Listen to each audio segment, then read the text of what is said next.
Hello दोस्तों, हमारे YouTube channel success life में आप सभी का एक बार फिर से स्वागत है। दोस्तों, आप अपनी लाइफ में कुछ नया सीखना चाहते हैं तो चैनल को सब्सक्राइब जरूर करिएगा। दोस्तों, आज के इस वीडियो में हम आपको बताएंगे एक ऐसी स्टोरी जिसे सुनने के बाद आप चिंता में खुद को बर्बाद नहीं करेंगे, टेंशन में खुद को बर्बाद नहीं करेंगे, क्योंकि अपना ही नुकसान होता है चिंता टेंशन करने से। ये बात उन दिनों की है जब बुद्धा मड़वन में अपना समय व्यतीत कर रहे थे। इस समय तक बुद्धि की प्रसिद्धि दूर दूर तक फैल चुकी थी। बहुत दूर दूर से लोग अपनी चिंताओं और परेशानियों का समाधान खोजने के लिए आते थे बुद्ध के पास। ऐसे ही एक दिन जब बुद्धा मड़वन में अपने शिष्यों को प्रवचन दे रहे थे तो एक अधेड़ उम्र का व्यक्ति अपने पुत्र को अपने साथ लिए बुद्धि की तरफ चला आ रहा था। जब यह प्रवचन स्थल के पास पहुँचे तो एक नज़र उन पर डाली और इशारे से बैठने के लिए कहा। जब प्रवचन समाप्त हो गया और सभी लोग वहां से चले गए तो बुद्ध ने उस व्यक्ति को अपने पास बुलाया और बैठने के लिए कहा।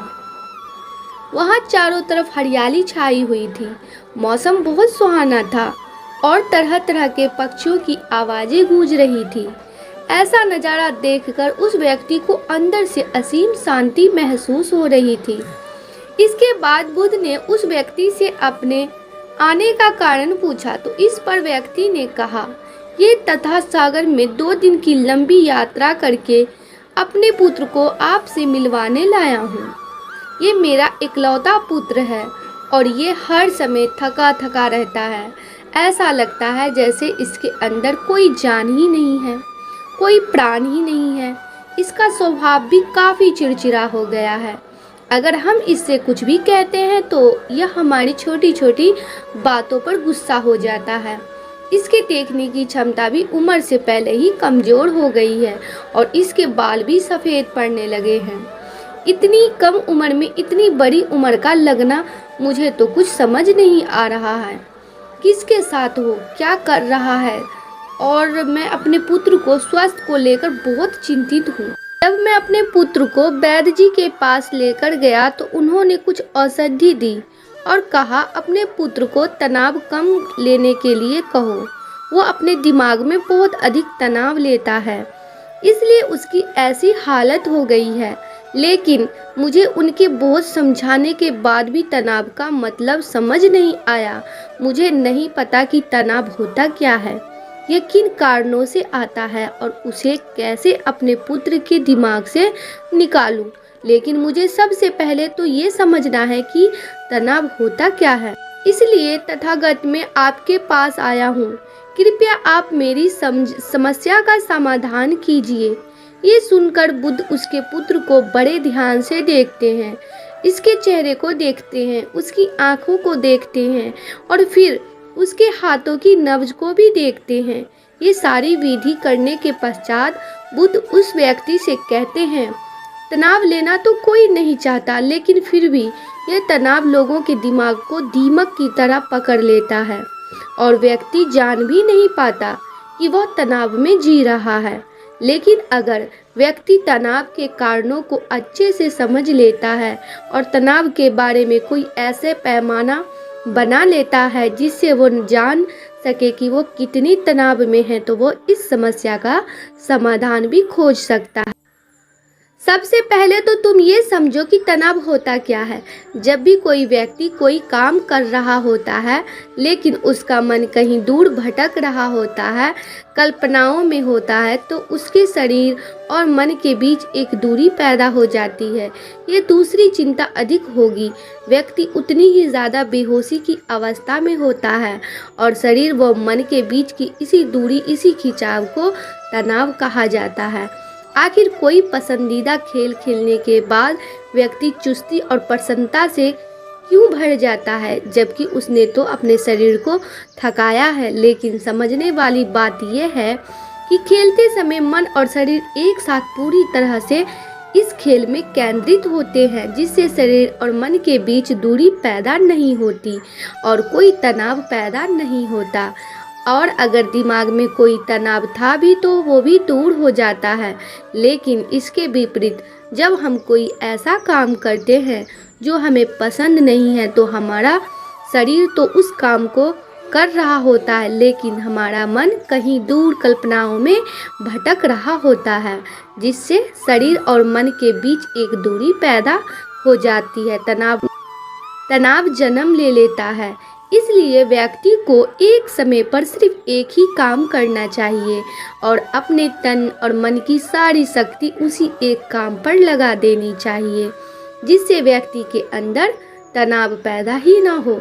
इसके बाद बुद्ध ने कहा, तनाव पैदा होने के मुख्य 8 कारण होते हैं और जिसने इन कारणों को समझ लिया वो जीवन भर तनाव मुक्त रह सकता है।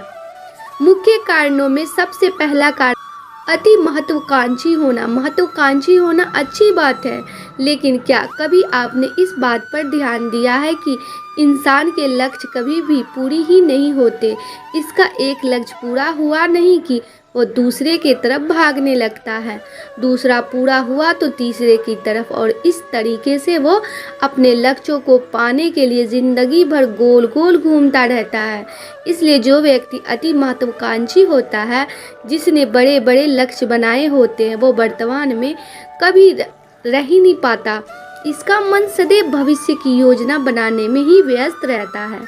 उसका शरीर तो वर्तमान में रहता है लेकिन भविष्य में ही रहता है, जिससे मन और शरीर के बीच दूरी पैदा हो जाती है और वो तनाव भरी जिंदगी जीने लगता है। बुद्ध के मुंह से यह बात सुनकर लड़के ने कहा, बुद्ध, तो फिर इसका मतलब है कि हमें लक्ष्य नहीं बनानी चाहिए, क्योंकि लक्ष्य बनाना महत्वाकांक्षी ही है।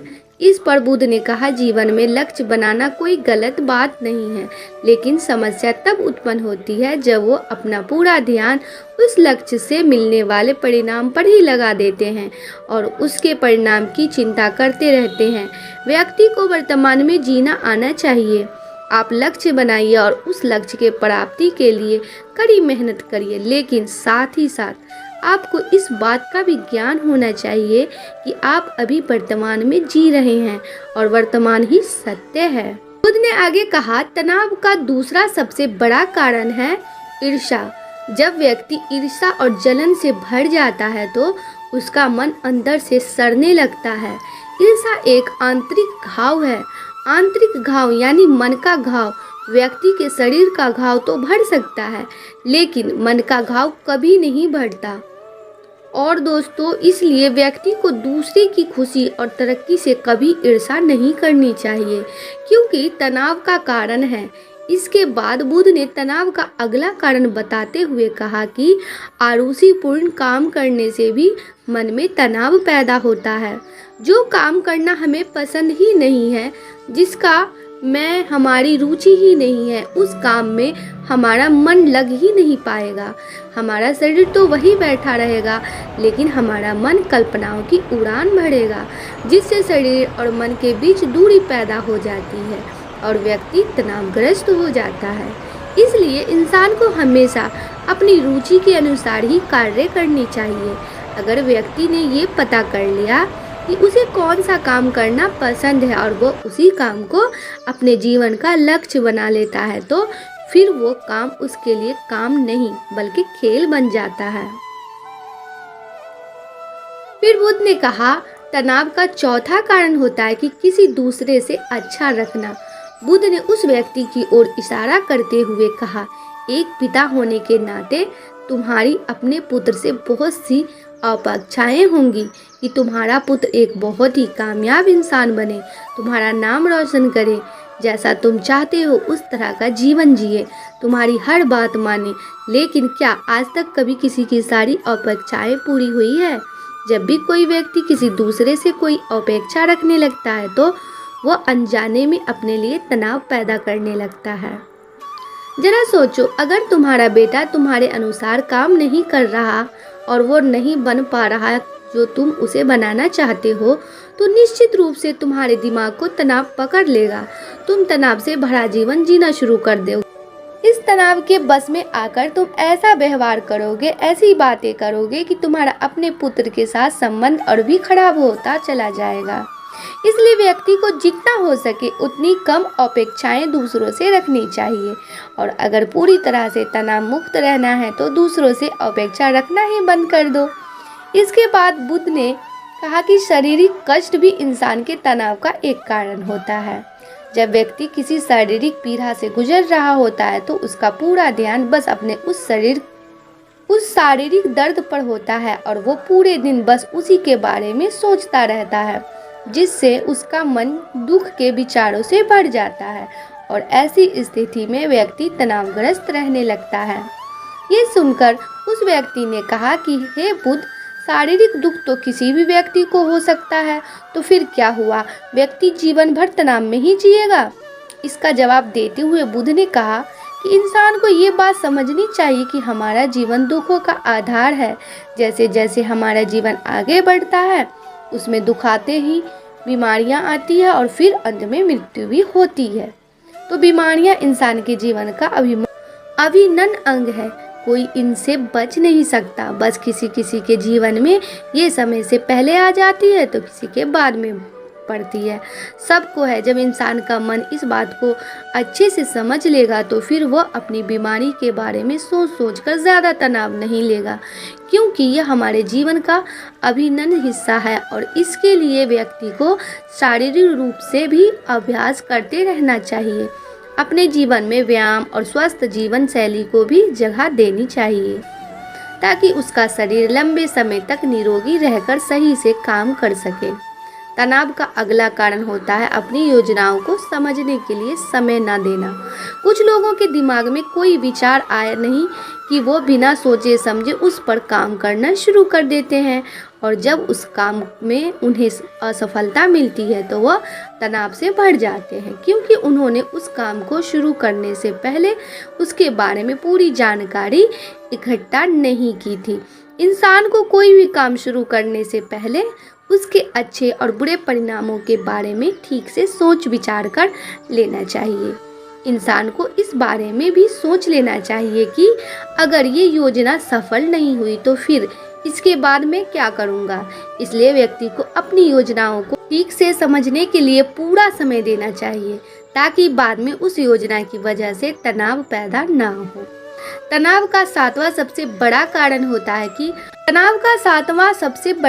होता है टाल मटोल करना, आज के काम को कल पर टालना। आप लोगों ने ये कहावत तो सुनी होगी कि आलसी इंसान के शरीर का सबसे बड़ा शत्रु है। इंसान का आलस्य की वजह से आज के काम को कल के लिए टाल देता है और फिर काम को टालना उसकी आदत बन जाती है।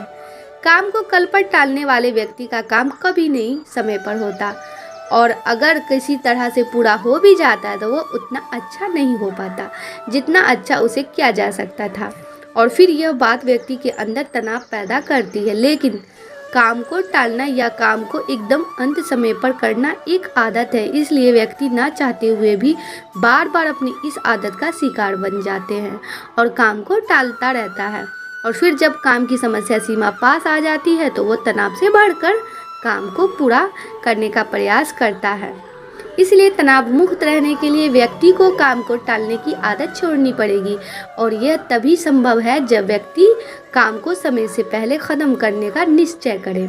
सबसे आखिरी और सबसे प्रमुख कारण जो तनाव का होता है वो ज़्यादा सोचना।